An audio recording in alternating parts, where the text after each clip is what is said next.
코로나 바이러스가 도대체 뭐길래 이렇게 전 세계가 긴장하고 있는 리스크 평가 보고서를 살펴볼게요. 우한시 내 초등학교, 중학교는 어떤 증상이 나타나며 어느 정도의 위험이 있는지 살펴볼게요. 실제로 사망까지 이른 첫 번째 사례를 살펴보면, 안녕하세요. 근거를 알려주는 의사 그나리 김혜입니다. 2019년 12월 발견된 우한 폐렴이 전 세계적으로 퍼져나가며 정말 많은 대비가 필요한 상황인데요. 아무래도 신종 바이러스이다 보니 연구 자료가 많지 않아 추가적으로 발표되는 데이터들을 계속 분석하느라 신중하게 조금 늦게 올리게 되었습니다. 오늘은 지금까지 발표된 신종 코로나 바이러스와 관련된 연구 자료들을 살펴보고 앞으로 어떻게 대처해야 하는지 각각의 주제별로 알아보도록 할게요. 우선 1월 28일 중국 질병예방통제센터에서 발표한 2019년 신종 코로나 바이러스 진행 상황 및 리스크 평가 보고서를 살펴볼게요.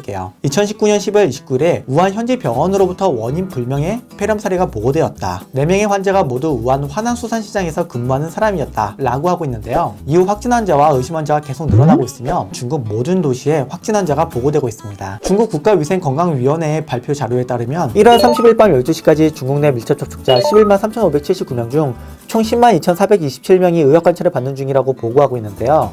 중국 국무원에서는 춘절 연휴를 2월 2일까지로 연장하며 기차표도 무료로 환불을 시행하고 있다고 하네요. 현재 우한시 교육국에서는 공식 사이트를 통해 우한시 내 초등학교, 중학교는 2월 10일부터 온라인 수업을 시작한다고 발표한 상황이기도 합니다. 자, 그러면 이번에는 전 세계적인 추이를 살펴볼게요. 전 세계적으로 보면 1월 13일에는 태국, 16일에는 일본, 19일에는 한국에서 첫 확진 환자가 발견된 후 전 세계로 급격하게 퍼지고 있는데요. 시간이 지날수록 점점 더 많은 국가에서 확진 환자가 나오고 있으며 특히 인접한 아시아 국가들에서 많은 확진 환자가 나오고 있는 상황입니다. 여기까지 신종 코로나 바이러스로 인한 현 상황을 중국 내 발표 자료를 통해 살펴봤는데요. 그렇다면 이번 코로나 바이러스가 도대체 뭐길래 이렇게 전 세계가 긴장하고 있는지 한번 살펴보도록 할게요. 코로나 바이러스라는 것은 우리가 앓는 일반적인 감기의 대략 한 10에서 15% 정도를 일으키는 바이러스예요. 코로나 바이러스 중 사람에게 감염된다고 알려진 종류는 기존에는 총 6종류였는데요. 이 중에서 4종이 사람에게 일반적인 감기 증상을 일으켜요. 그러면 나머지 2개는 무엇이냐? 하나는 중증 급성 호흡기 증후군, 사스를 일으키는 코로나 바이러스고, 다른 하나는 중동 호흡기 증후군,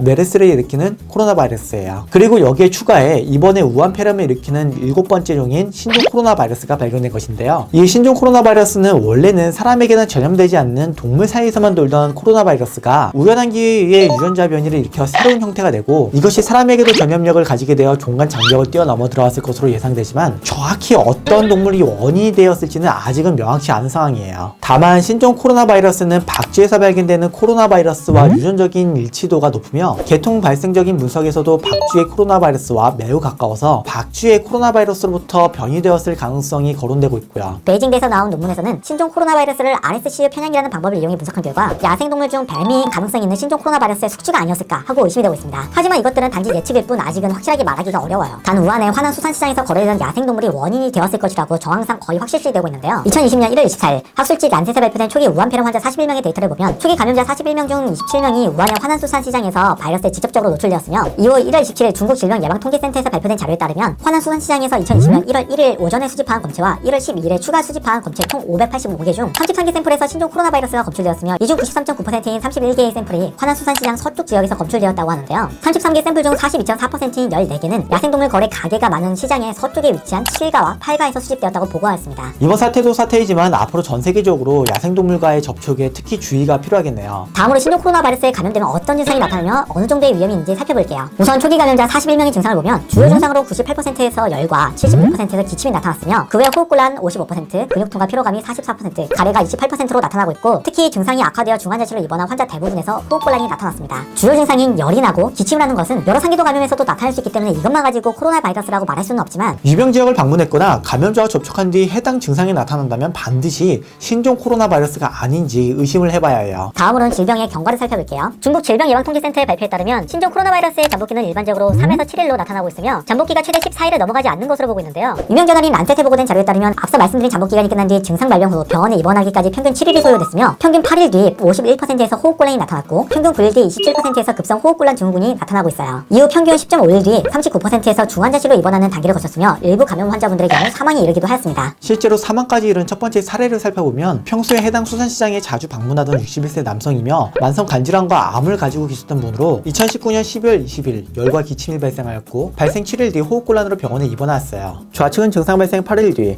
우측은 증상 발생 11일 뒤의 흉부 엑스레이 사진인데요. 폐에 정상적으로 공기가 차면 지금 보이는 제 폐처럼 검게 보여야 정상인데 8일째와 11일째 사진을 보면 전체적으로 폐가 허옇게 보이고 있죠. 자세히 보면 8일째보다도 11일째 폐 사진이 전체적으로 더 뿌연 것을 볼 수 있어요. 보고된 자료들을 근거로 생각해보면 시간이 지나며 급성 호흡곤란 증후군이 더욱 심해졌을 것으로 보이며 이후 증상 발생 20일 만에 안타깝게도 사망을 하셨는데요. 이후 이렇게 사망한 분들의 공통점을 찾아본 결과 아마도 60세 이상이거나 만성질환이 있거나 면역 억제제를 사용하는 사람들이 중증으로 진행되거나 사망할 위험이 높은 것으로 예상되고 있어요. 고령, 만성질환, 면역 저하자분들께서는 예방에 특히 더 주의를 해주셔야 합니다. 여기까지 근거를 알려주는 의사 그날의 김연이었습니다. 감사합니다.